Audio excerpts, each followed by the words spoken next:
Sliktākais liktenis, kas tev internetā var notikt, tas, ka cilvēki tev sāk kvalificēt kā cringe, jo tajā brīdī, kad tevi tajā bedrē iemet, tu no turienes ārā neizraksies, tev to iespēju pat nedos. Un ik pa brīdim es redzu tiktu kā video, kur cilvēks saka, zini ko, jūties brīvi, dari, ko tu vēlies, esi cringe, patiks, nepatiks.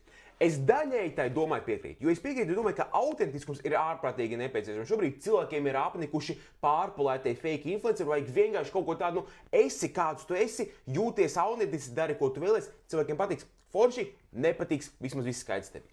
Bet ir moments, ko nedrīkst pārkāpt, un tā ir tā cringe robeža, jo ar internetu ir baigi insight. Šai vietai nav noteikumi, izņemot vienu. Tu nedrīksti būt cringe, jo tajā momentā, kad internets izdomā, ka tu tāds esi, ko tu nevari nokontrolēt, tev praktiski pārstāvis iespēju dot. Ja redz tavu video, tev vienkārši nevis tā kā, uzklausīsim viņu, bet vienkārši, viņš ir cringe, norakstam, neieklausāmies, nav nekāda jēga, viņš nav interesants, whatever, vienkārši norakt viņu pēc iespējas ātrāk. Un šeit, ka interesantākais salīdzinājums Latvijā šobrīd ir par to, ir Stirna, jo būšu atklāts, Stirna neveido mūziku manā galvā, nekādā veidā. Es uzskatu, ka viņai jābūt savai platformai, un viņai ir savi fani, un man prieks, ka viņai ir, tas viss forši, bet tā nav mūzika man. Man šķiet, ka labākais kā aprakstīt Stirnas mūziku manā galvā ir tā kā mēneša beigās uztaisīt zupu no lietām, kas ir mājās. Un daļa no sastāvdaļām, tur ir, piemēram, vistas buļļons vai kaut kāds šķiņķis vai pupas, viss forši. Bet tad viņi izdomā pie reizes iemest balzamiko, kanēli un iebeizināto pienu. Nav man skaidrs, kādēļ viņi to dara. Nesaprotu, kas viņas pa problēmu, bet kaut kā viņa mēģina izdarīt pa daudz reizē, un tur rodas tas cringe moments, jo kaut kādā koncertā par tie temati, ko viņi runā, jā, viss forši, bet tas veids, kā viņi sev pastiedz, ir vienkārši,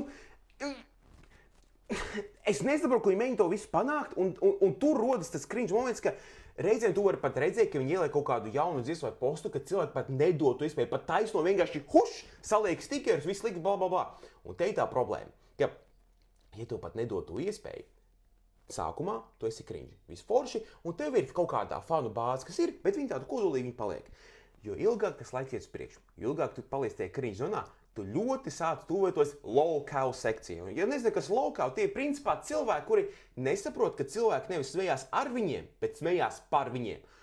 Un es esmu redzējis pāris tādus kadrus, internacionāli, gan arī Latvijā, un tā ir bez salīdzinājuma visbēdīgākā dzīve, kas ir iespēja, jo tu nekad nesaproti, ka cilvēki tevi izmanto apzināti priekš skatījuma vai tiesvedības vispārējo. Un tas ir bez pārspējuma ļoti depresīvs liktenis, ka tu nesaproti, ka cilvēki tevi izmanto priekš skatījuma vienkārši, lai tevi tā kā publiski izsmiet. Tādēļ to cringe lietu, jā, esi autentisks, dari savu lietu, bet esi uzmanīgs, jo reizēm ir nepieciešams ieklausīties internetā, jo viņi ir brutāli, un ja viņi izdomā, ka tevi iemetīs tajā cringe lokal sekcijā, veiksmi!